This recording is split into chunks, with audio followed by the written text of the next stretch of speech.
ஏண்டா வெள்ள பண்ணி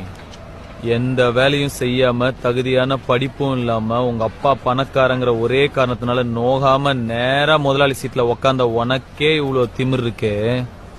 அப்பா அம்மா கஷ்டப்பட்டு ஸ்கூலுக்கு டொனேஷன் கட்டி எல்கேஜில இருந்து 10வது வரைக்கும் ஃபெயில் ஆகாம படிச்சு 10வதுல ஈஸியான குரூப் எல்லாம் விட்டுட்டு இந்த குரூப் எடுத்தாதான் இன்ஜினியர் ஆக முடியும்னு கஷ்டமான குரூப்பா எடுத்து பிசிக்ஸ்க்கு ஒரு டியூஷன், கெமிஸ்ட்ரிக்கு ஒரு டியூஷன், மேக்ஸுக்கு ஒரு டியூஷன் ரோடா அலைஞ்சு அதுக்கு ஃபீஸ் கட்ட பெத்தவங்கள வேற ரோடா அலைய விட்டு பப்ளிக் எக்ஸாம்ல பாஸ் ஆறதுக்கு நைட் எல்லாம் பிளாஸ்க்ல டீ வச்சு படிச்சு காலையில அலாரம் வச்சு எந்திரிச்சு படிச்சு அதுல வாங்குற மார்க் எல்லாம் பத்தாம டிஎன்பிசி எக்ஸாமுக்கு வேற தனியா ஒரு 2 மாசம் உட்காந்து படிச்சு அதுல வாங்குற கட் ஆஃப் மார்க் யூஸ்லெஸ்ஸா போய் அம்மா நகைய அடமானம் வச்சு காலேஜ்ல சீட்டு வாங்கி ஃபர்ஸ்ட் இயர்ல இருந்து 4th இயர் வரைக்கும் வச்ச அரியர் எல்லாம் 4th இயர்ல மொத்தமா கிளியர் பண்ணி இந்த சொசைட்டிக்குள்ள நுழைஞ்சா இந்த சொசைட்டி என்ன வேலை இல்லன்னு செருப்பால அடிச்சு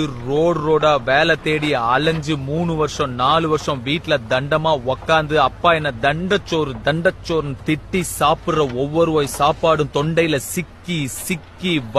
வலிச்சு இறங்கி எவனோ ஒரு புண்ணியவான் கடைசியில ஒரு நல்ல மனுஷன் எனக்கு வேலை கொடுத்து அதையும் புடிங்க நினைக்கிற உன்ன மாதிரி ஒரு புறம்போக்கெல்லாம் சமாளிச்சு இன்னைக்கு உன் முன்னாடி நின்னு பேசிக்கிட்டு இருக்கிற வேலை இல்ல பட்டதாரி எனக்கு எவ்வளவு திமிரா இருக்கும்.